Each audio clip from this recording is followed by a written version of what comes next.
You wake up in the morning and as I said last time, I can't get a good image for the apartment, but you're in his apartment and you slept overnight on his couch. You know, he gave you a blanket, not the best blanket, but it was still a little bit cold. But all in all, you got a good night's sleep. Considering the night before, you slept on the street in an alleyway. Does Crystal have a boyfriend? Yes. They went to a concert together recently. But, considering you didn't sleep in an alleyway, you got got some good sleep happening. So your wellness is going up more than usual as a result of actually getting some sleep. You wake up to him, messing around on his computer, and his computer is ancient. It is you don't even see this kind of computer anymore. It's like a gray box, like an old school gray tower style thing. It's kind of yellowing because it's made out of some weird Nintendo-like material. He's messing around on Facebook. He sees that you're awake and he says, "Hello. I made coffee. We should probably get our day started. So where'd you say you went? Yes, today? We need to be able. I'm sorry if I sound like a jerk, but I need to check into to make sure what you're saying is real. And the only way I can think of doing that is to confirm that you are where you say you're going to be, if that's okay." So you just tell him the straight up details of what you did that day. All right, so what we need to do then is when you go to get your nails done, I need to make sure that I see that, but you stay out of sight. Because you don't remember seeing yourself, which means that you didn't see yourself. So this sneaking mission should work, unless if something goes wrong, which it shouldn't. And Gerald, what are your thoughts on the weather today? It seems fine. It looks like it's going to be a good day out. Can we mirror his apartment while we're here? Sure. Because I don't have a graphic of his apartment, you're gonna just have to trust me when I say that there's no mirror blood. Or blood in general. There's an appropriate amount of blood for a normal human apartment to have in it. In that all of the blood that is in existence is in the people that live in the house, and not on the walls or in mirrors. Like how blood is supposed to be. Tell Gerald that you're going to meet back here noonish after you confirm his claim while we go somewhere else. Can we use your shower? He says, "Well, okay, we can go ahead and shower off, and we can get going in a minute. I would like to at least see you go into the nail salon before you go and do anything else. Just in case if you go somewhere else, pretend to go somewhere else, then come back." You can't shower with Gerald. No, he will take a shower and you can take a shower. Both of these events are not happening at the same time. I've had a lot of people messing with me on Facebook recently. People who don't know a thing about magic. It's just frustrating how little people know about magic nowadays. I don't know what people are being taught in schools. So you guys take separate showers at different times. Ask him if you have paper plates. I would imagine that he doesn't carry too many paper plates. You could always go and get some from the dollar store, but question would be safe for us to go into Starbucks and chat with Crystal real quick.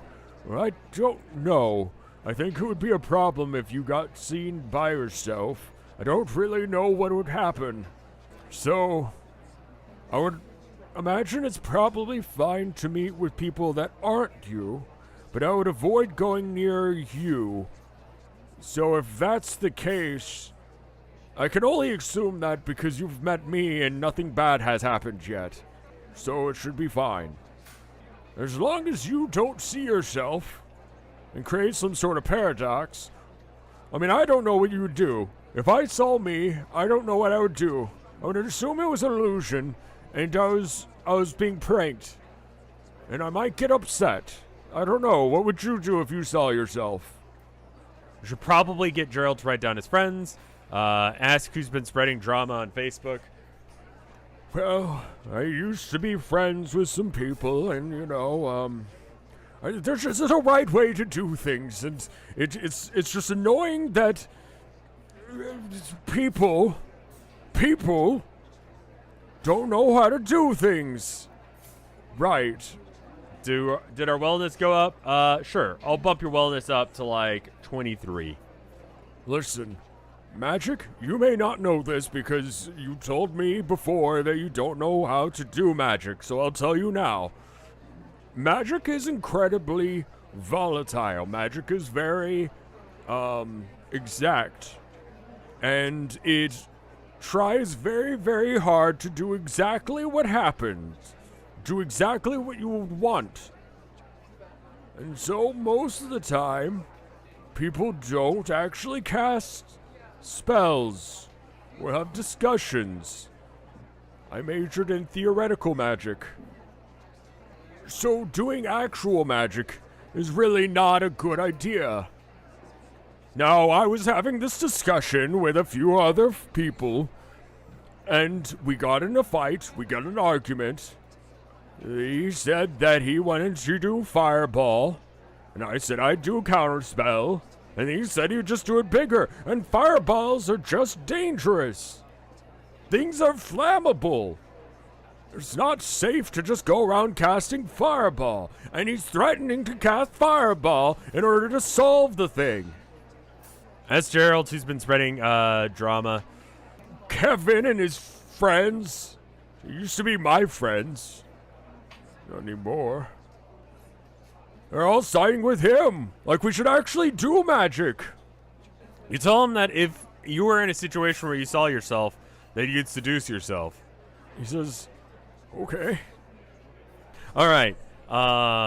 So currently the plan is that you guys want to go and get coffee, perhaps, while Gerald is doing other things.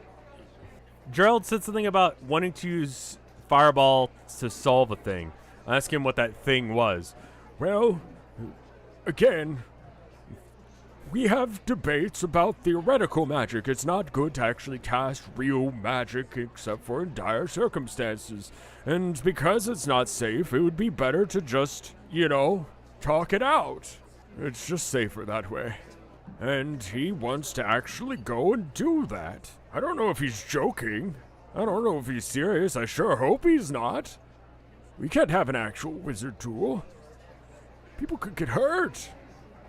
Fire is hot. But Jerry boy, these are dire circumstances.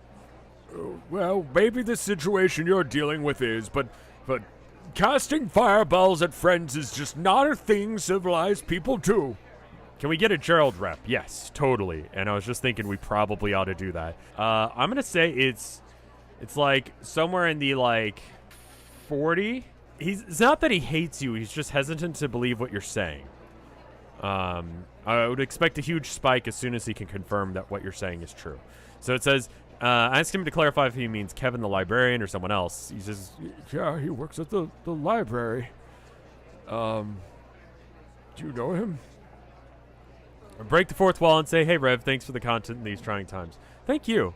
Thank you for thanking me. Thank you for using your vote to do that.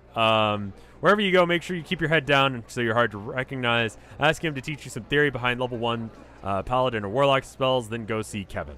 Okay, so you want to go see Kevin despite the fact that Gerald says that he wants to make sure that he wants to know where you guys are. Okay, it looks like a majority of chat would 69% of chat wants to go see you get your nails done first. So you've not stolen the books yet, no. Well, you're not going to go get your nails done. You're just going to watch from across the street to see that you went in. You go outside of the, across the street from the nail salon and the Starbucks. And sure enough, looking through the window of the nail salon, you see that it's open. Gerald pulls you aside and he says, okay, I want you to go just hide for a minute just in case if you see yourself. I wouldn't want that. Now, I'm going to go look, and if I see you in there, then I know you're right. Does that sound okay? You go, okay, let's do that. I'm going to go hide in the alleyway for a bit until you check that. And then, so how about this? You wait in there for a bit, then you go to Starbucks. You go hang out in the alleyway while Gerald, as casually as possible, wanders past the nail salon. Mirror the alleyway? Sure. Go ahead and pull up the mirror, and scanning the alleyway with the mirror achieves nothing. There is no blood here. You're good. After a little bit of time hanging out in the alleyway, Gerald comes back. He says, All right. Well, you're in there. That basically means either that you're doing a really good job messing with me, or this is real. I think now we need to try and figure out what we're going to do. I would like to confirm with Raymond after he's done with you that that this isn't a prank. So how about this? I'm going to wait outside until you leave, and then I'll go talk to Raymond, and we'll go from there. stress to Gerald that we need to not be suspicious, or he needs to not be suspicious at all when he's talking or asking Raymond. So generally speaking, you guys want to make sure that he doesn't give away that time travel is happening. And then furthermore, to try and keep it opaque that, and you want to ask about how spells work. And you agree with Gerald that casting something like Fireball at a friend is reckless and it should only be used in dire circumstances. I know, right? And of course, I'll keep it on the DL, and make sure that no one knows that that time travel is a thing. Apparently, I mean that's just a problem in of itself. I'll try and teach you magic later today, if that's okay. We need to probably actually use real magic, which has been a bit for me, but you know, I know what I'm doing. I've done magic before. Yeah. Anyway, I'm gonna go kind of loiter around until you leave the nail salon, and then and go from there. Well, time travel's just generally a bad idea. I mean, you don't look like you've done too great recently. And with that, he leaves to go loiter around, just kind of hanging out in the general vicinity of the Starbucks, waiting for you to leave. He's seen both of you, so it's impossible outside of twins, which is a very real thing, that this could be a thing. Does that bump up, or yeah, your reputation with Gerald is gonna like take a massive jump. You told him time travel was real and then gave him evidence that time travel was real. So that's a thing now. So I guess the plan now is to go see Kevin. And I feel like the place that you would go check would be the library. So head to the library. It's open today. It's Monday. That's how libraries work. You head inside and start looking around, trying to see if you can find Kevin. It's deathly quiet, the way that only libraries can be, where it's just kind of, I don't know, be weird if anyone spoke, if anyone was there. You wander around a few aisles until you see Kevin stocking some books. He's got one of those little metal trolley things that you only see at libraries. He looks up. Hi, how are you? How are you doing? Is this before or after you stole books? This is after you guys stole books, but before he found out who did it. It looks like you guys want to go, Home Depot, do you have magic books? And ask him where the occult section is, and if he has any recommendations for quality books on practical magic. And Home Depot, can you teach us magic, please? I'm looking for books on magic. Home Depot. When you're here, you're family. Home Depot. Kevin looks up and kind of looks at you like, well, what? Because, okay. Just follow me this way. He takes you down a few aisles and you find, like, if there were ever a section to have occult books in a public library, it's this one. Like, it's got, like, the kind of books that you would expect that would be in a occult section. You know, stuff about crystal healing and guys with, like, just stupid haircuts. But then you've got, like, more technical manual-looking things. Stuff that you would expect out of, like, programming books or, like, real magic for, like, dummies and that kind of thing. Can we get the ambience a little quieter? I'll bring it down just a little bit. I'm sorry. It's supposed to be a library. We're supposed to be quiet. Does he have hands or mandibles? He's got hands on the bottom half of his body, and then he's got mandibles right under his eyes. Kevin just goes, Can I help you find anything else? So you say Home Depot because you're trying to keep up this disguise still, apparently. So as far as the Kevin rep goes, because you're pretending to be someone else, Kevin will have a completely different stat. And I'm going to put it in parentheses if someone else knows you as someone else. You have to get a library card and check out Real Magic for Dummies. Leave a tip. Okay, cool. And you ask him, which ones should we be getting? He goes, okay, I think this one is really good. It's kind of basic, and I think some of the fundamentals are kind of boring, but everyone's got to start somewhere. You should probably start with a real basic spell and work your way up before you try and do anything important and go from there. If I can get you anything else, I'm going to be stocking books. Kevin leaves you alone to look through the books. Are there any other books that you guys want to get, or are you good with that? Do you have a Bible? You've got the Bible that you brought with you, yes. So it looks like a couple people want to go and get some books on time travel and time physics stuff. You ask him about that, and he says, we do have a few books on that. I can take you to them. Have you read A Brief History of Time? It's actually quite enjoyable. Very, very easy to read. He does a very good job. We have an older edition. This is still accurate information, but it is a bit older. So you get a library card. You sign yourself up for a library card.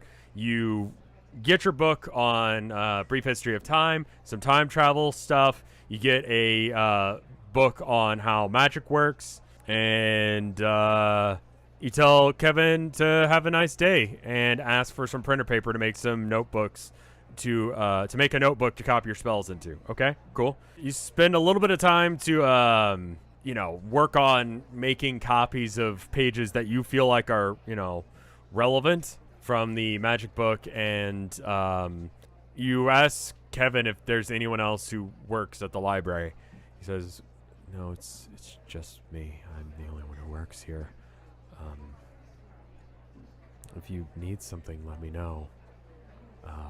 Those should be good books. They're due on Thursday.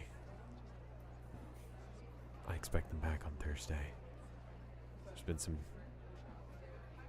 Seems like there might have been some theft recently.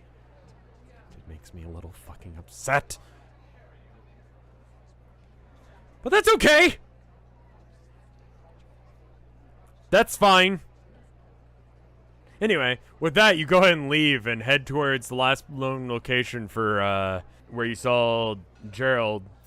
You go to the Starbucks, or outside the Starbucks in the nail salon, and see Gerald coming out of the nail salon.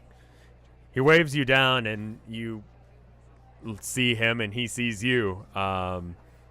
You wanted to meet back up to him, so I guess you guys go meet back up with him.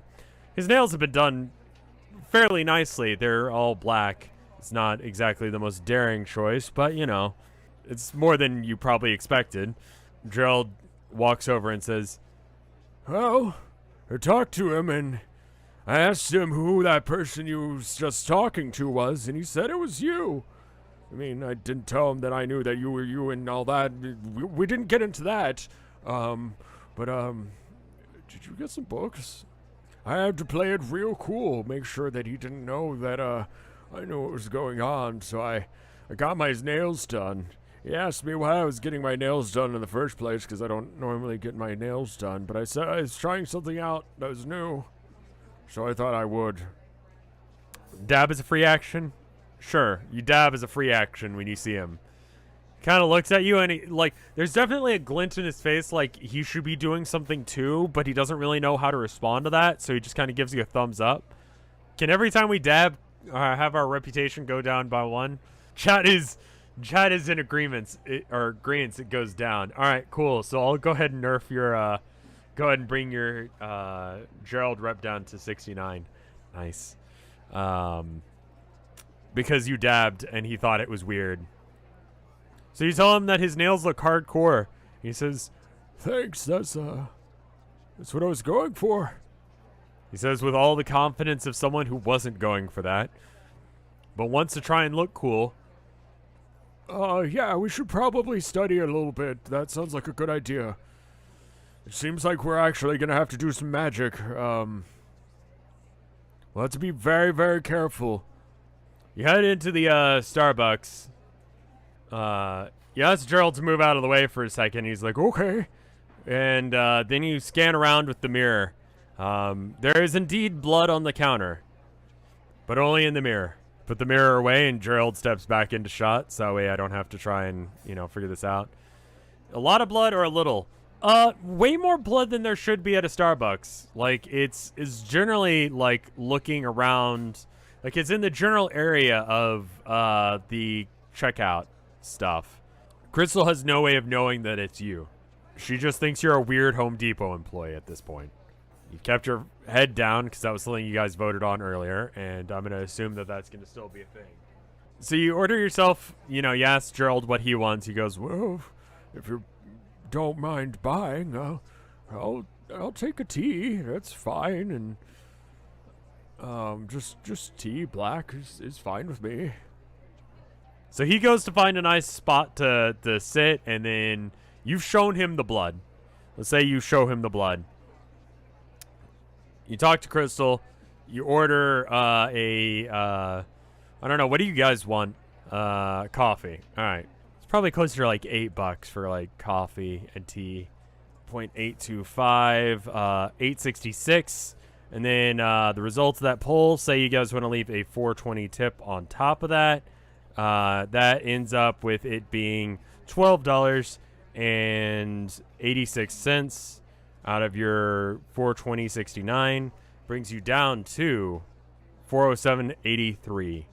You make your order, and you get some, coffee, and you get a tea for him, and she turns around to start fixing your order. Yeah, Starbucks is just stupid expensive for some reason. I don't know, it's like that. Gerald goes off to sit down, and Crystal goes and starts making her drinks. It's loud enough with the, different apparatus that's necessary to make coffee. And then you just, like, face plant onto the counter and just, like, to see if you can taste blood. And it tastes like coffee, and with a light hint of, like, cleaner and blood. Like, there's definitely a weird taste to it. It's not necessarily blood, but you do taste something that should not be there. It tastes like cleaner and coffee and something else organic. Coppery? Yeah, it tastes like pennies. It's all in all a unpleasant taste combination. You quickly stand back up so that way no one notices you.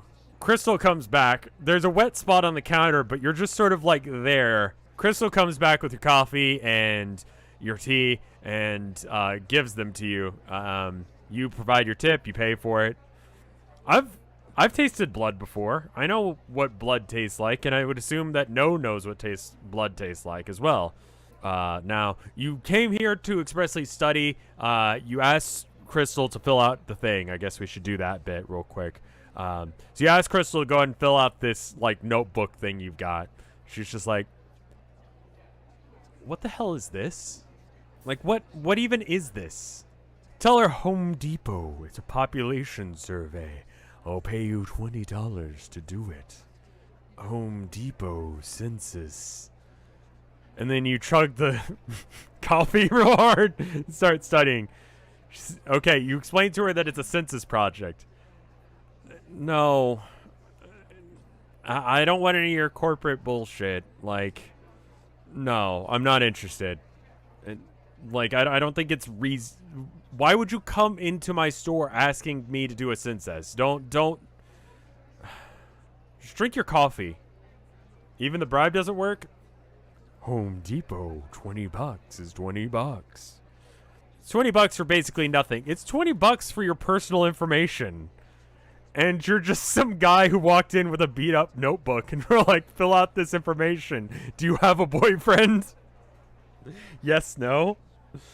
Like, it's a little creepy. It's a little creepy. How about this? Gerald steps in and he says, I already did it. It's just a community service thing. They're just trying to try and help out with the. It seems like everyone's really overworked right now, and it seems like maybe they could bus in some people to start working here, at the Home Depot or something. It's for marketing. Crystal goes, okay, fine. Yeah, I've got a boyfriend. Went saw a show the other day. Was that fine? Can I just tell you that? It's real sketch with the way that you've got that notebook. You know that? You say, Home Depot. I work minimum wage too, I will tell Home Depot management your complaints. Thank you. Home Depot. Nothing runs like a deer. Home Depot. There's a bit of an awkward silence, but she just goes, yeah, I feel it, man. It's been a lot recently. Being the only person working here is a lot to deal with. Constant shifts. Honestly, I don't think this is going to be any, there would probably be no problem for me just, skipping out on working a day, but people need their coffee, so here I am. What can I say? You get her to sign off that she has a boyfriend. Use a separate page to make it a little less suspicious in order to keep up your disguise. You say, Home Depot. Big mood, my dude. And you go and sit with Gerald, and then you spend some time learning some magic. The basics of it seem incredibly difficult to get down, but the general premise makes sense. You get the idea that theoretically magic is about just getting the right collection of energy together and letting people know that that's what you would want to do. Having that sort of focus to have a thing happen is viable. However, the limits of it are that if you cast a spell, it will be done as literally as possible and as intensely as possible. Healing is not something that can be done directly. If you try and heal someone, you could accidentally cause just mass overgrowth of cells rather than actually healing an injury correctly. So attempting to heal someone could give someone just cancer instead of actually healing them. So to actually cast magic along the lines of what Gerald was talking about earlier in the whole fireball versus counterspell thing could end up in some fairly apocalyptic situations.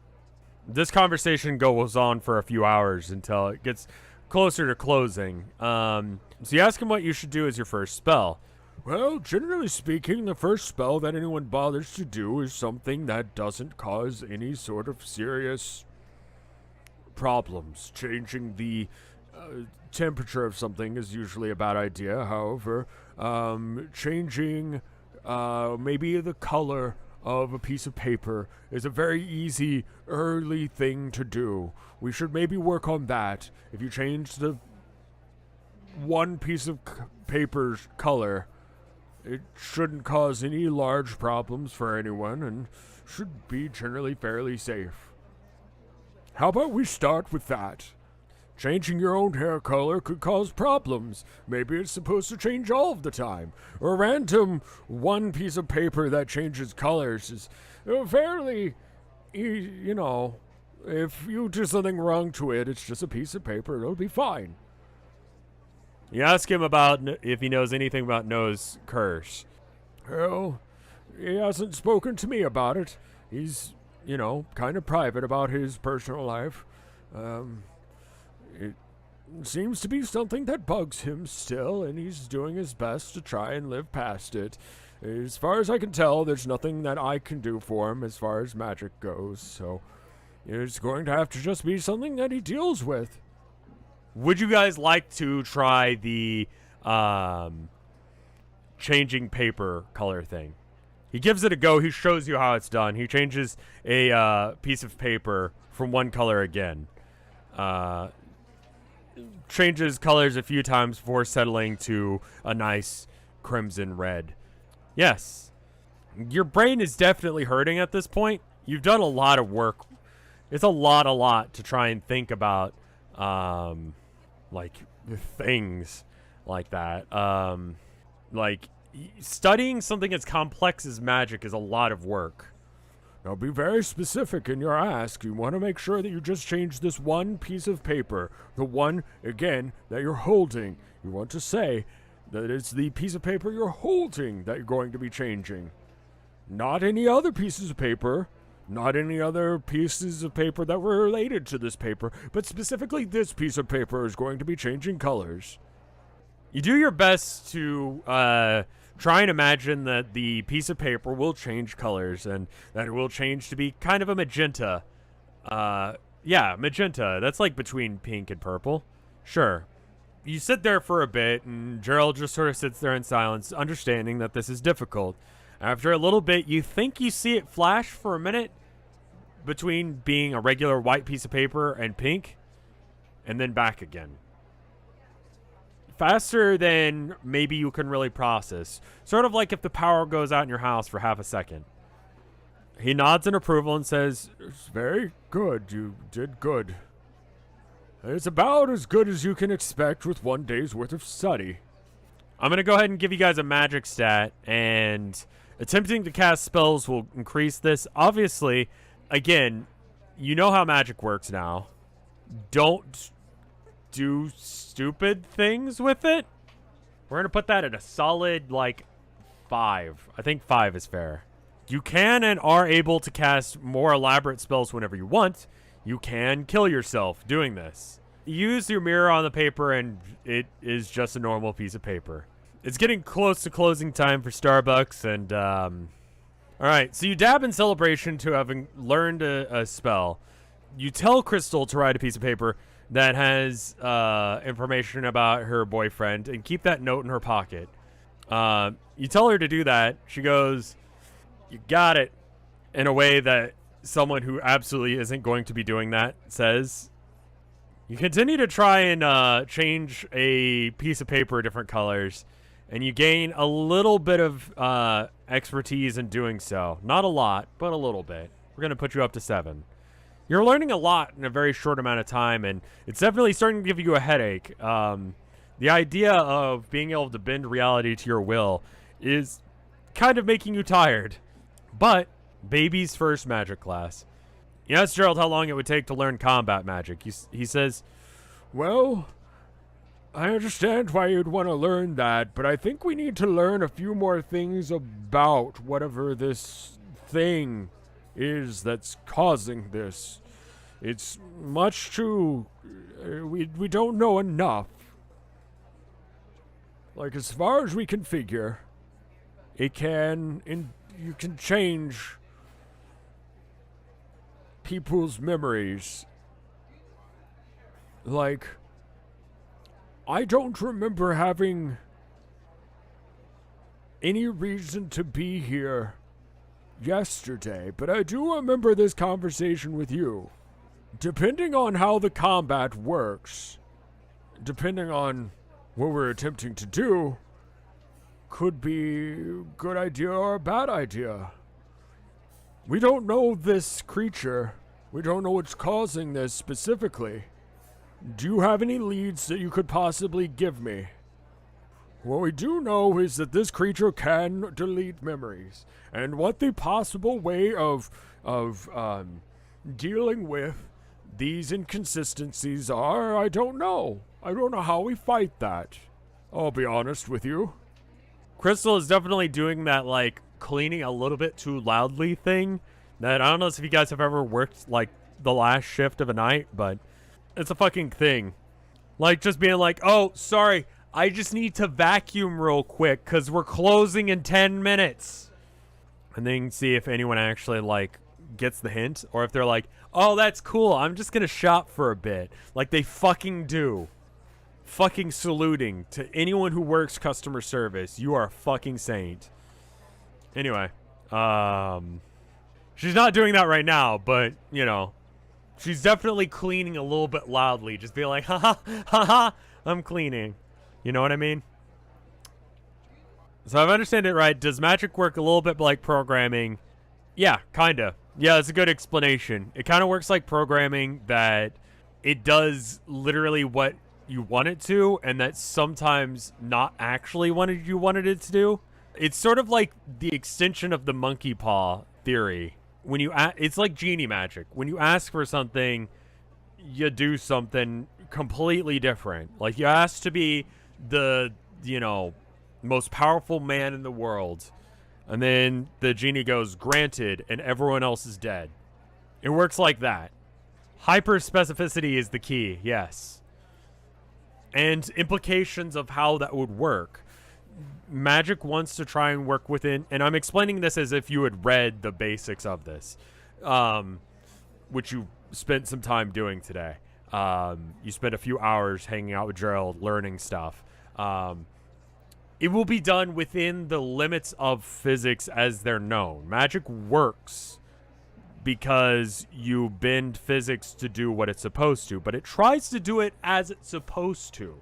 So if you know, do something like change the color of something, it's going to actually like change it so that way the way light hits it, it refracts it differently in order to make it appear pink to your eyes.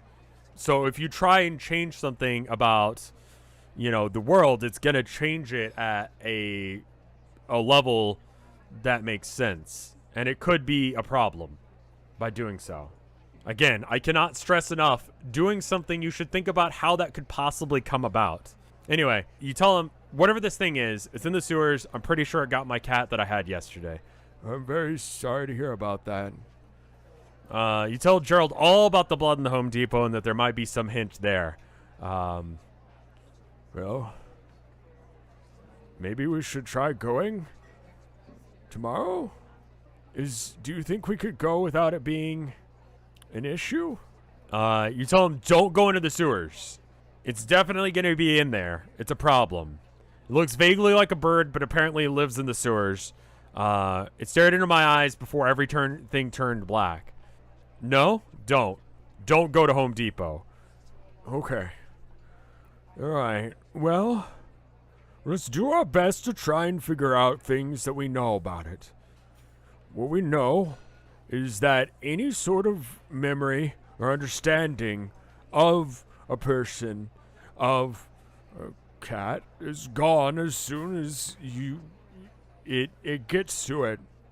That would leave some inconsistencies.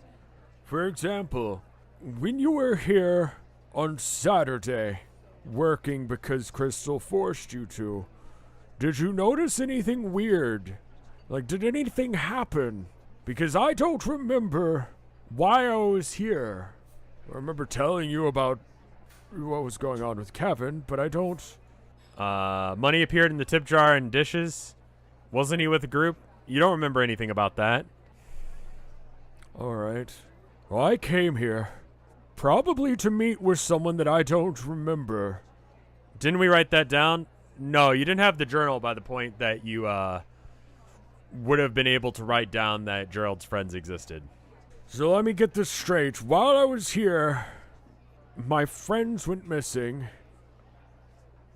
and there are more dishes than there made any sense to be. Now, there's no reason There's no way to do that with magic, not without causing problems. If I had any friends that I would be hanging out with, we wouldn't be doing that kind of thing.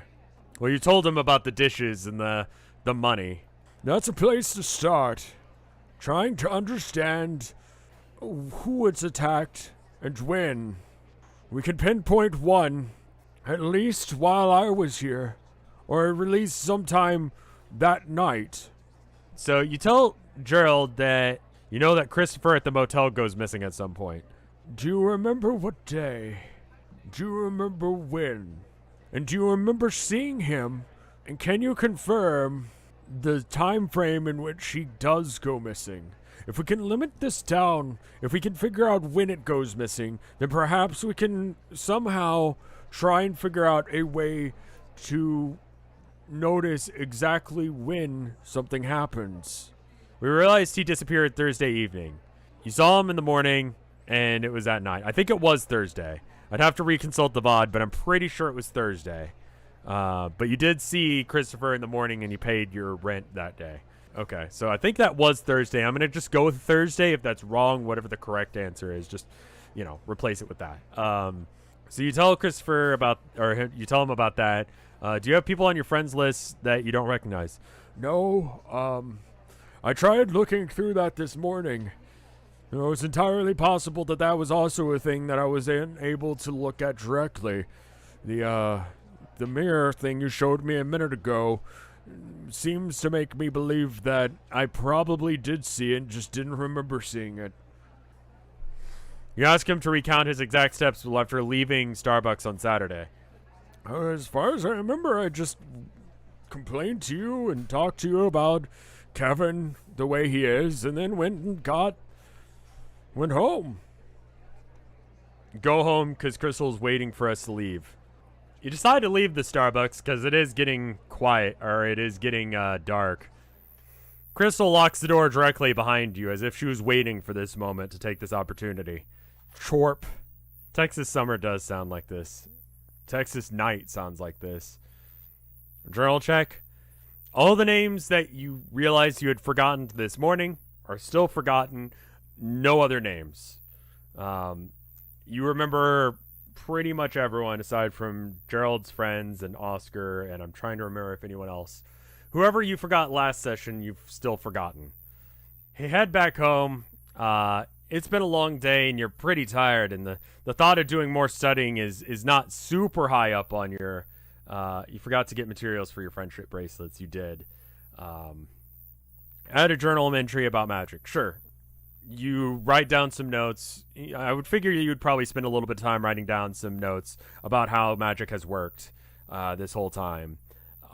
Just to try and keep your head in order to try and learn all of this stuff. You spend a little bit of time reading some stuff about how time and space work, how they are, according to general theories, that they're, mostly related in that dimensions in space and time are, somewhat similar, but we cannot experience them in the same way.